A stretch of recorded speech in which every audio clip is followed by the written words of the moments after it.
भक्तों, ओम नमः शिवाय, श्री शिवाय नमस्तुभ्यम, जय श्री महाकाल। जी हाँ भक्तों, क्या आपके भी घर में कोई ऐसा व्यक्ति है जो बहुत ज्यादा नशा करता है? उसके नशे से आप लोग परेशान हो चुके हैं।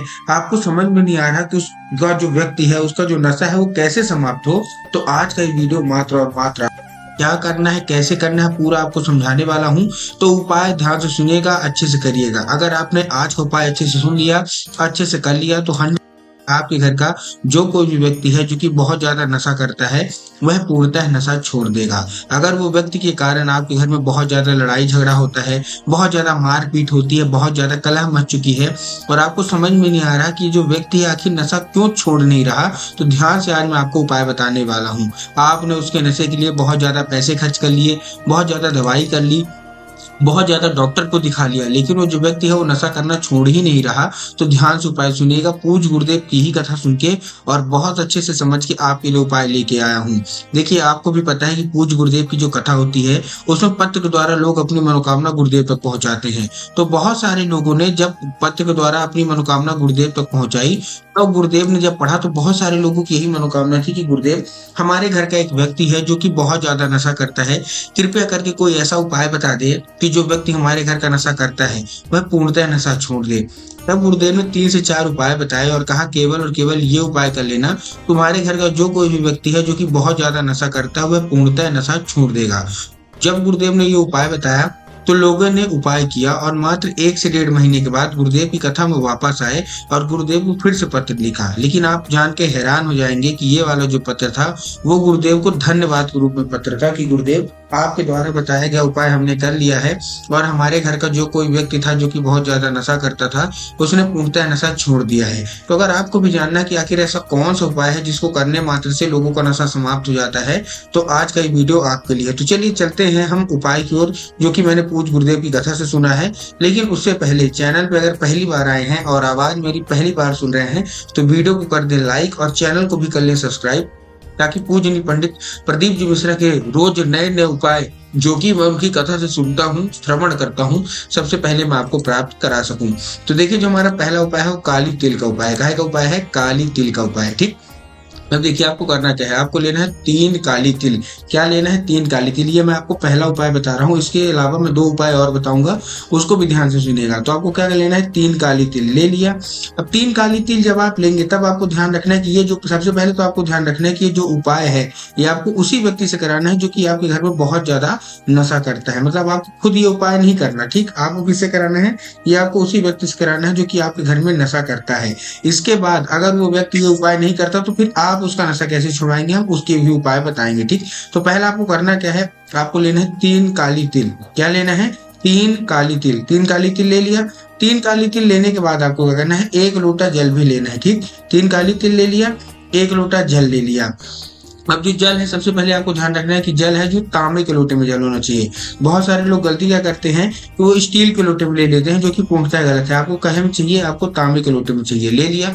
लेने के बाद वो जो जल है वो आपके घर का भी होना चाहिए, इस चीज का भी आपको ध्यान रखना है। बहुत सारे लोग करते क्या है कि घर से खाली लोटा लेके जाएंगे और जाके मंदिर परिसर से जल ले लेते हैं, जो कि आपको नहीं करना। ठीक, आपने ले लिया, उसमें आपको 3 काली तिल डाल लेनी है और भेज देना उस व्यक्ति को। कहाँ? सीधा सीधा शिव मंदिर। शिव मंदिर आपने भेज दिया। शिव मंदिर भेजने के बाद आपको क्या करना है, जैसे आप उसको शिव मंदिर भेजेंगे, उसको बोलना है कि दक्षिण दिशा में खड़ा हो जाए, उत्तर की ओर अपना चेहरा कर ले।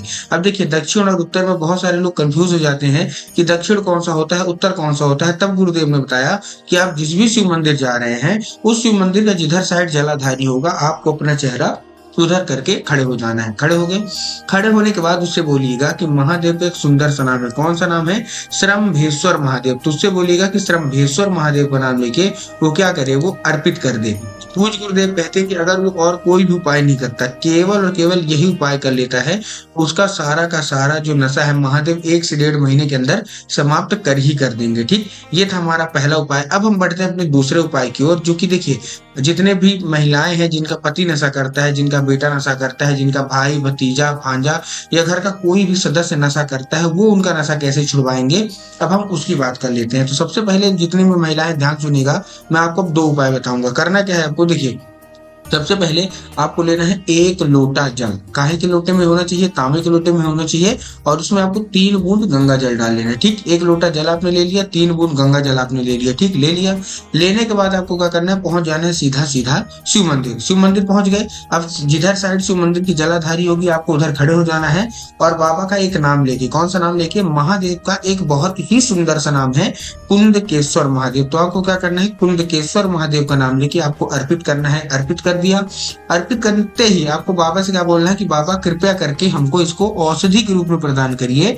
हमारे घर का एक व्यक्ति है जो कि बहुत ज्यादा नशा करता है, उसका जो नशा है उसको समाप्त करना है, तो कृपया करके हमको इसको औषधि के रूप में प्रदान करिए। अब क्या होगा? अब जब वो जल जलाधारी से नीचे गिरेगा तब वो साधारण जल नहीं गिर रहा, अब वो क्या है? अब वो औषधि वाला जल गिर रहा है। तो आपको क्या करना है? कोई भी दूसरे पात्र में आपको उसको भर लेना है, ठीक। भर लिया। अब वो क्या है? अब वो साधारण जल तो है नहीं, अब वो औषधि है। अब उसको भर के चुपचाप उसको लेके घर आ जाइए। घर आ गए। घर आने के बाद आपको क्या करना है? जैसे आप घर आएंगे, घर आने के बाद आपको उसी व्यक्ति को जो कि आपके घर में बहुत ज्यादा नशा करता है, आपको उसी व्यक्ति को पिलाना है। अब देखिए, अगर वो साधारण रूप से पी लेता है जल कि हाँ ठीक है औषधि वाला जल है, मैं पीऊंगा तो मेरा जो नशा है वो समाप्त होगा, तब तो अच्छी बात है। लेकिन अगर वो पीने से मना करता है कि मैं नहीं पीऊंगा, तब आपको क्या करना है? तब आपको उसको चुपके से पिलाना है। अब चुपके से कैसे पिलाएंगे? देखिए, जब भी वो व्यक्ति पानी पीने को मांगे तो आपको क्या करना है? 1 बूंद उसका मिला के दे देना है।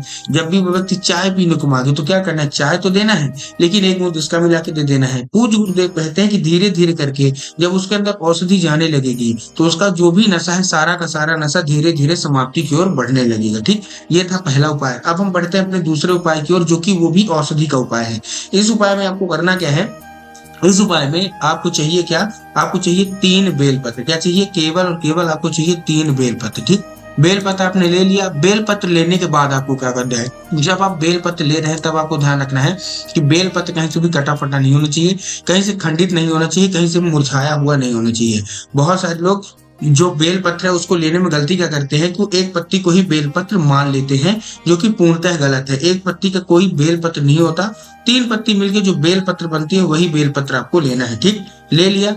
लेने के बाद आपको क्या करना है? जैसे आप बेलपत्र ले लेंगे, लेने के बाद आपको पहुंच जाना है सीधा सीधा शिव मंदिर। शिव मंदिर पहुंच गए। अब आपको बाबा चंद्रमौली का नाम, कौन से? इसके पहले आपने कुंदकेश्वर महादेव का नाम लिया था ना, इस बार आपको महादेव का एक सुंदर सा नाम है चंद्रमौली महादेव। तो आपको चंद्रमौली महादेव का नाम लेके अर्पित करना है और बाबा से उसको भी औषधि के रूप मांगना है।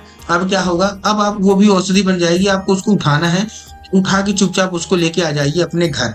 घर आने के बाद आपको उसी व्यक्ति को खिला देना है। अब देखिए, अगर वो साधारण रूप से खाता है तब तो बहुत अच्छी बात है, लेकिन अगर खाने से मना करता है तब आपको क्या करना है? तब आपको उसको औषधि के रूप में देना है। कैसे?